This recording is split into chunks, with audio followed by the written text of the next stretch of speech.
This is Equality is the Problem, produced by Belly of the Beast Media.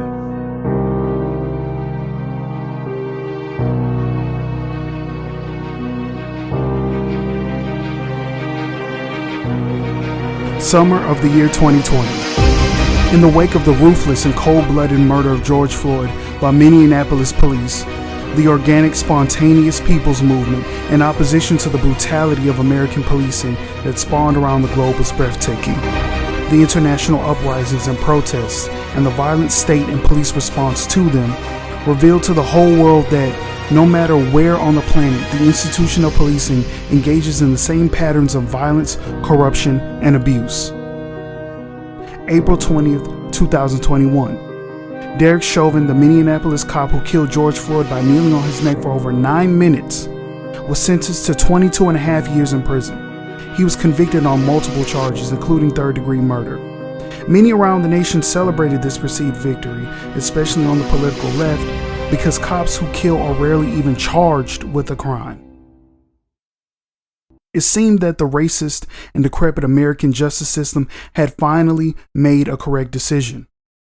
A modicum of justice had been served. Many self-identifying leftists and progressives applauded that moment right alongside liberals. They exclaimed that for now, for a moment, we could all collectively take a short breath.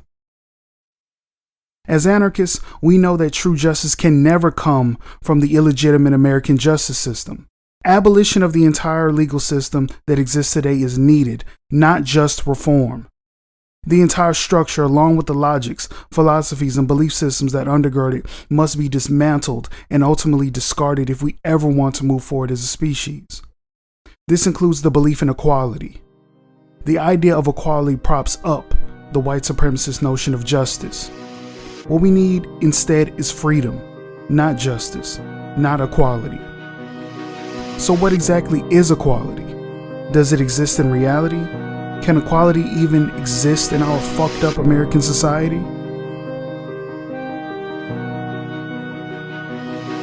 One basic definition of equality, coming from the Merriam-Webster dictionary, is the state of being the same or like in measurement, quantity, quality, nature, or amount. But can we actually find equality in reality? Life, existence is filled to the brim with incomprehensible levels and degrees of diversity. Within the natural universe exists objects and subjects of various types, like celestial bodies, dogs, cell phones, that display an inexhaustible amount of differentia. This phenomenon of difference also exists on the human level. If we observe honestly and factually on the human scale, people are not equals. Human beings possess different quantities and qualities of physical fitness, mental cognition, life experience, knowledge, aptitudes, skills, temperament, opportunities, responsibilities, and needs. This is a fundamental truth of reality that must be accepted. Many are hesitant to accept this fact because most, if not all, supremacist and authoritarian movements throughout human history have misused the truth of inequality in a consistently barbarous fashion. Reactionaries have always harped on the differences within our species in order to justify or to obfuscate the intentional creation of social hierarchies that exist. Despite this, there's another way of thinking about difference. The great black feminist theorist and poet Audre Lorde, in her brilliant essay, Age, Race, Class, and Sex, Women Redefining Difference, writes, institutionalized rejection of difference is an absolute necessity in a profit economy, which needs outsiders as surplus people. As members of such an economy, we have all been programmed to respond to the human difference between us with fear and loathing, and to handle that difference in one of three ways. Ignore it, and if that is not possible, copy it if we think it is dominant, or destroy it if we think it is subordinate. But we have no patterns for relating across our human differences as equals. As a result, those differences have been misnamed, and misused in the service of separation and confusion. Certainly, there are very real differences between us of race, age, and sex. But it is not those differences between us that are separating us. It is rather our refusal to recognize those differences and to examine the distortions which result from our misnaming them and their efforts upon human behavior and expectation. It is a lifetime pursuit for each one of us to extract those distortions from our living at the same time as we recognize, reclaim, and define those differences upon which they are imposed.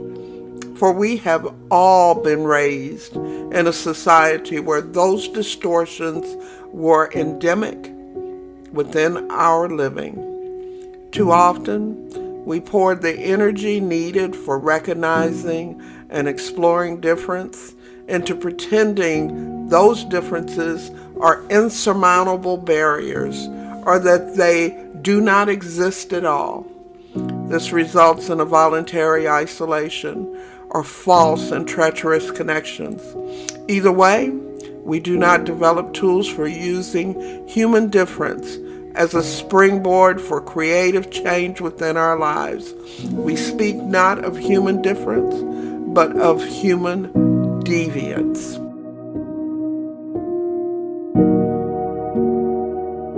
As Lorde states, the recognition of human difference should be used as a catalyst towards systems change and understood as a reality that brings communities together rather than drives them apart.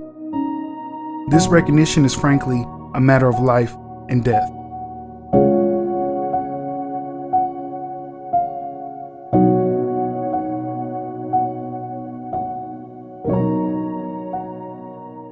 American society is built upon the conceptions of liberalism, an egalitarian political philosophy and movement that emerged from the Enlightenment period of the 1700s Europe.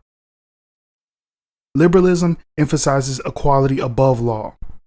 This ideal is enshrined virtually everywhere in the United States. The Equal Protection Clause in the 14th Amendment of the United States Constitution states that the United States government cannot be partial to any individual and must ensure all people equal protection. It is claimed within the criminal legal system that everyone is equal in the eyes of the law. American courthouses are adorned with the images and statues of Lady Justice. She is blindfolded and holds a scale in one hand and a sword in the other, the symbol of an authority that is rational in how it weighs the evidence of a case, and unable to see the differences between the subjects that it judges. But does this symbol of fairness align with the true nature of the American criminal legal system? Is the system actually rational and consistent in its evaluations? Is the system truly blind to the differences between those who find itself within its halls? As anarchists and radicals, we know it's not. But how do we prove this?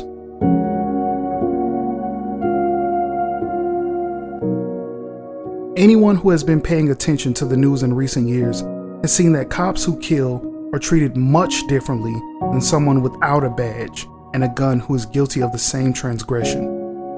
Within the criminal legal system, there exist buffering mechanisms and processes that prevent officers and even prosecuting attorneys and judges from being held accountable for crimes they commit in their positions. Chauvin's conviction was an exception, and he was only convicted of third-degree murder and sentenced to merely 22 years. Chauvin was a sacrifice of one of the system's own brutes in order to give itself a veneer of credibility. At least 1,000 people are killed yearly by cops in America, yet the arrest rate for these killings is 1%. 1%. One of the mechanisms that allows this nightmare to become reality is that when a cop commits a crime, their interrogations are handled much differently than those of an average citizen. In fact, cops aren't really interrogated at all. The Law Enforcement Officers' Bill of Rights, commonly known as Leo Boards, provides cops with special procedural advantages and privileges.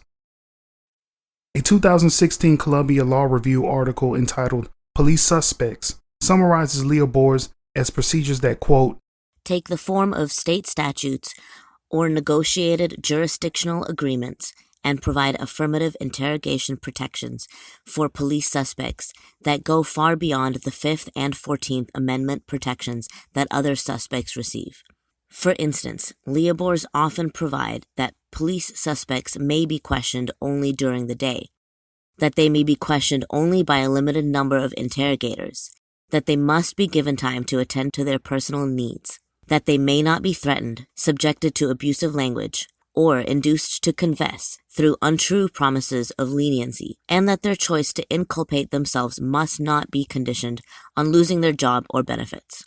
A standard that must be met during interrogations of any suspect is called the voluntariness test.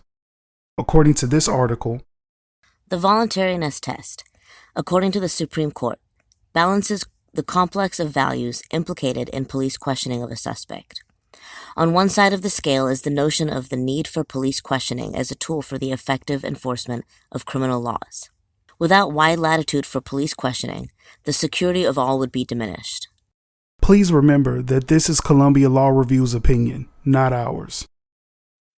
On the other side are far more nebulous set of values that reflect society's deeply felt belief that the criminal law cannot be used as an instrument of unfairness, and that the possibility of unfair and even brutal police tactics poses a real and serious threat to civilized notions of justice.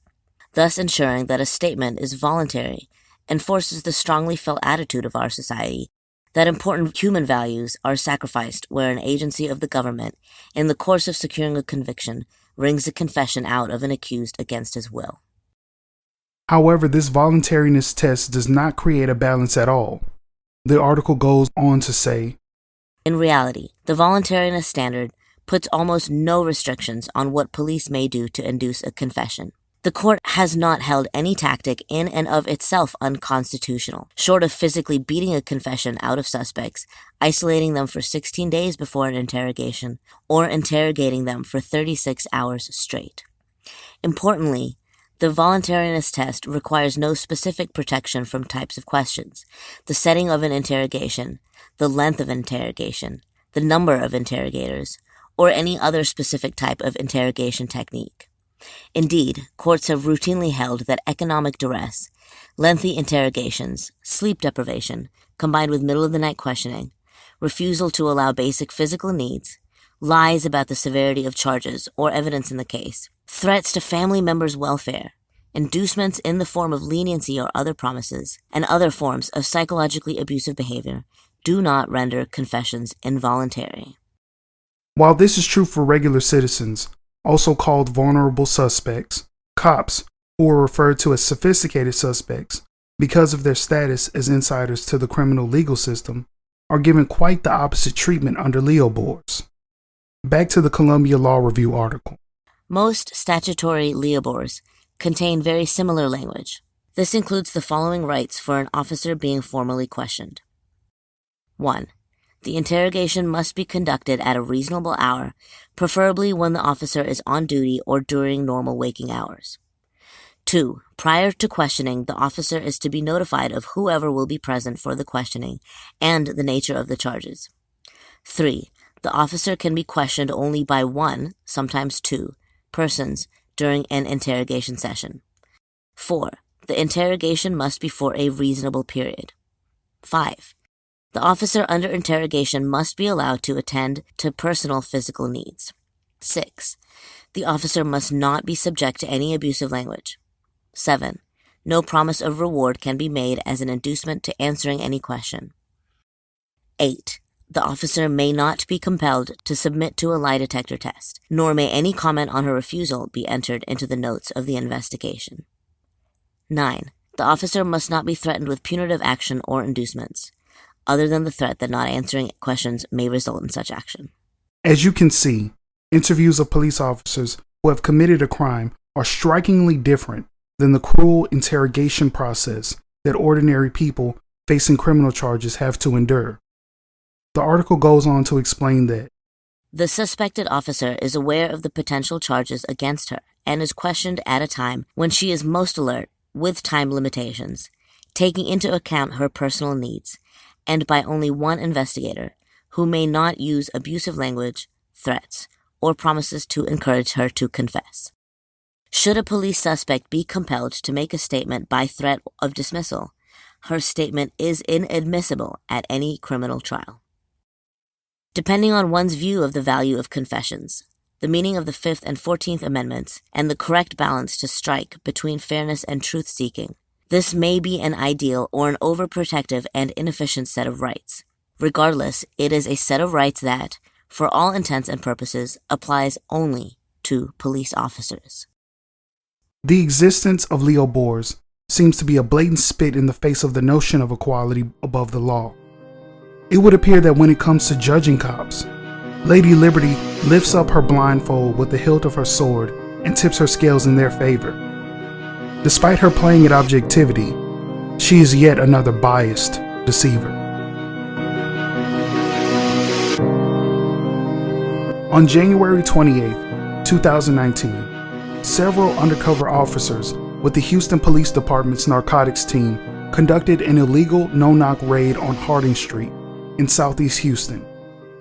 During the botched raid, the couple living there, Dennis Tuttle and Regina Nicholas, were killed and 5 officers were injured.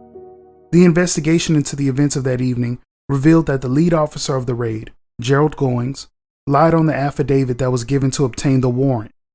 Goines made up a story about having an informant that told him that they purchased heroin and saw a semi-automatic handgun in the home of Tuttle. Property taken from the raid found no heroin and no handguns. Goines and several other officers involved with the Harding Street raid have been indicted on multiple felony charges. The charges range from felony murder, tampering with government documents, and engagement in organized criminal activity. It was also discovered that 5 of the officers were engaged in overtime theft from the city. The district attorney's office has stated that possibly 160 of the cases that Goines was involved with could be overturned. In 2020, 2 brothers, Stephen and Otis Mallet, who were arrested by HPD based on Goines' testimony, were exonerated after being locked up for 12 years. Goines was also involved with the drug arrest of George Floyd back in 2004. Harris County officials have supported a petition to have Floyd posthumously pardoned for the arrest.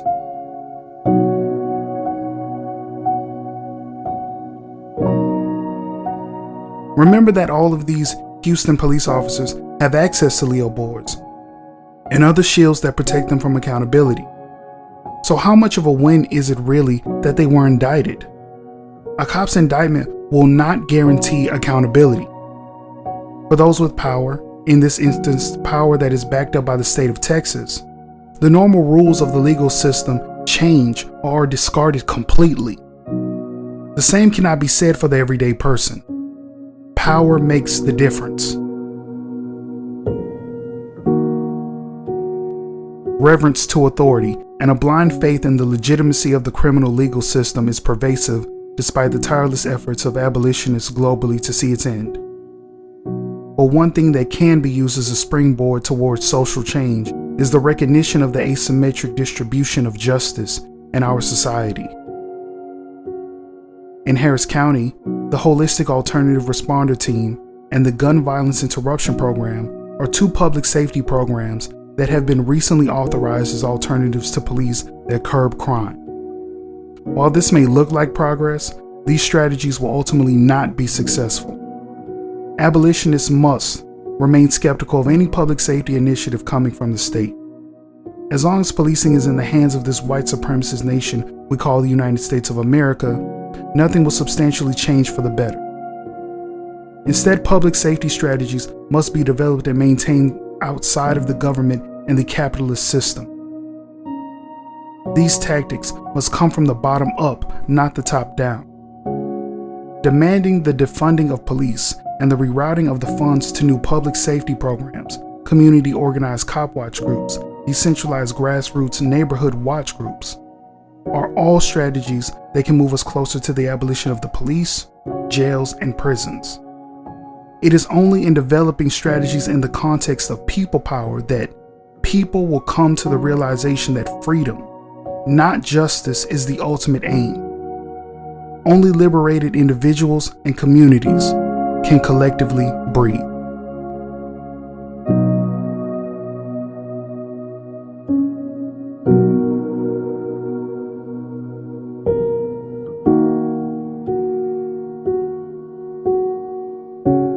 Equality is the Problem was written by Demetrius Goines and produced by V. Patel-Adams.